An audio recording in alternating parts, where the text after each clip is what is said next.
Amani Salamu, kings and queens, peace and greetings, brothers and sisters. I am here again. I know I came on yesterday and I said I was going to start, excuse me. I said I was going to start doing poetic pauses each week. And this is not my poetic pause for this week. This is a dedication. And before we go on any further, okay, yesterday when I did my video, I was trying real hard to pretend like I didn't have this mic attached to my scarf. And I kept trying to pull my scarf down so you wouldn't see it. So we're just gonna go ahead and get it over with. I have the mic on so that you can hear me better than you could when I didn't have a mic. So let's just get over that, okay? I got the mic on. I'm trying to pretend like I don't. So okay, just stop it, Queen. Stop it, sis. So I do have the mic on, and are y'all praying for me? Because I'm trying real hard to try to act like I was born to do this, okay? So y'all just bear with me, get with me, okay? I was born to do this, but y'all keep praying for me, okay? All right. Again, peace and greetings to you. Hotep to my people. What it do? Uh, Assalamu alaikum to my Muslim brothers and sisters. Shalom to my Hebrew brothers and sisters. Thank you so much for stopping by my page. I do want to do a dedication today.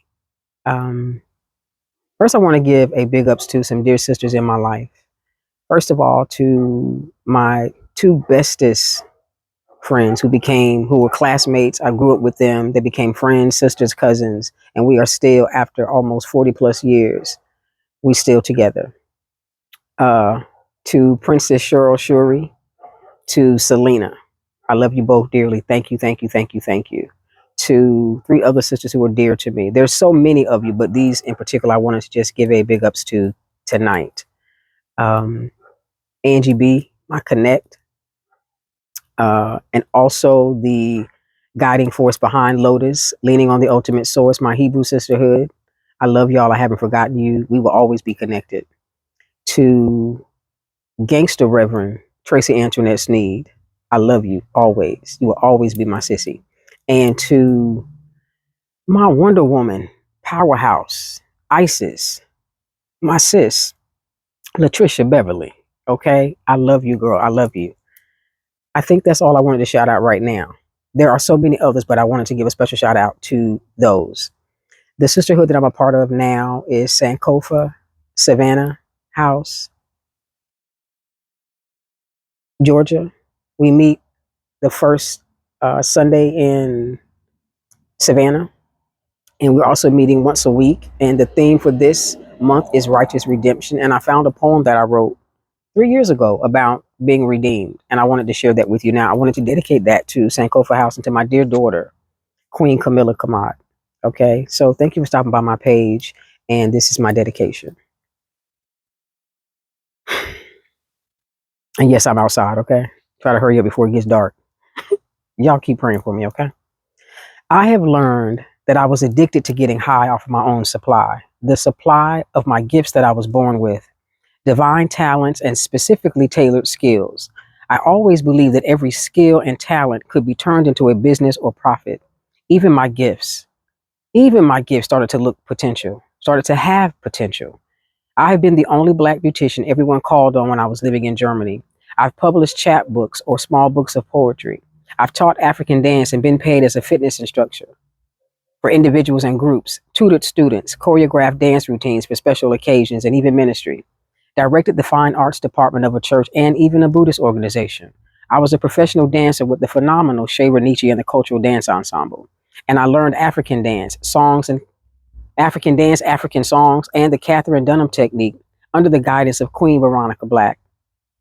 I played djembe drums in drum circles with master drummers from Africa and New York, danced in festivals on stages in gravel and sand, went through the intense training and presented capoeira on grass, studio, and gym floors and on the beaches of Wilmington, North Carolina, made dance videos, danced for Kwanzaa, and recited poetry for Black History or Black Consciousness Month.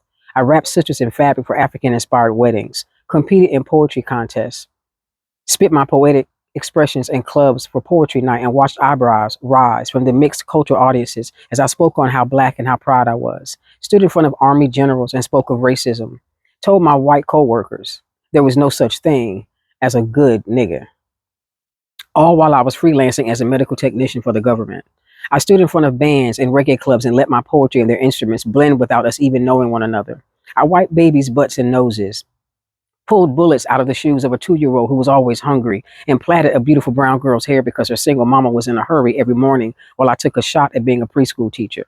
I kept one of my best friend's daughter for free for days or weeks while she made ends meet, and she paid me with her down-home cooking and kept one of my sons at any last minute at any given day. All I had to do was simply say, I need you, sis. I washed down grimy walls in men's bathroom stalls and mopped the floor of the Sears department store in the mall at 5 a.m. I would then go home to prepare to work my home daycare as I taught colors, numbers, and seasons to little ones less than 2 years old. One of my sons, Elijah, and my sister were among the 4 or 6 of them. I quit a job to open a booth to sell my handmade jewelry, only to meet an African sister who swore she knew me, and I swore she was an ancestor communicating with me. I mimed and wrote 3 plays to express what I had to say, and performed in the Vagina Monologues at Fayetteville State, and was the owner of a publishing company. E. Kadachi was my made-to-order business name, and was promised a sweet spot downtown Fayetteville by the owner before she left town, and I turned around and kept searching for that high. I recorded a poetic CD and was always waiting for someone to discover me. I needed the big rich town. I just come from the creative parts. Bright like big lights, I gotta make it. It's where it goes down. Yeah. I was determined to make it, but I refused to starve to get it that high. Getting paid in gas money to get home from a gig out of town, yoga and meditation to soothe my physical and mental stagnation. The high was over, searching for a purpose that had already found me. Writing poetry to teach literacy to our youth, and sharing stories of past abuse for me and one of my sisters, Tammy, to get healing because we were both living proof. I never knew. I kept reaching for a dream that wasn't mine, wasting time comparing your timeline to mine, watching other people do and become what I believed I was intended to be, as if my purpose got confused and somehow forgot who I was and couldn't find me. I just wanted to get high again, live that life I seen in my head, trying to lead my ancestors when what I needed to do was get quiet, be still, and listen to my inner voice instead. What else could I do? I had nothing to prove. My journey wasn't over, but my graduation was past due. I had to release the need to be well known, but well grown and free. I don't drive a Maybach or live in a mansion on a gated hill, but knowing that my ancestors guide and protect me, now that's being high, for real. We can dream big, set goals, reach and attain them, search for our purpose without becoming addicted to it. Yes, walking in my gifts always gave me a high, but like any substance that you abuse, it's harder to overcome the harder you lie. I redeemed myself when I could no longer ignore the answer to why. Why did I still feel like I didn't know my purpose? I had to trust my purpose to find me. It's what created me. I had to save my soul from being a closet addict, no longer addicted to the facade and the glorified images that were painted in front of me. My purpose is to live for and let the world see. Use my gifts to encourage someone else to break free. No, a job doesn't have to be your purpose, but there is purpose in your job. Brother Darius Danielle spoke that. It didn't come from me. I redeemed myself when I finally honestly took a look at me. A quiet warrior who no longer thinks that any level of worldly fame was what I really needed to be, truly happy or free.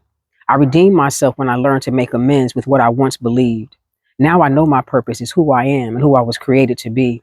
I know how to live on purpose and teach what I receive, live from the inside out, and really learn to love me. My purpose is to be free. I am redeemed. Much love and peace to you. Be well, be great, and be beautiful because you are. Thank you for stopping by my page. Thank you for allowing me to give you insight and sharing that moment with you. I love you. Be well. Peace.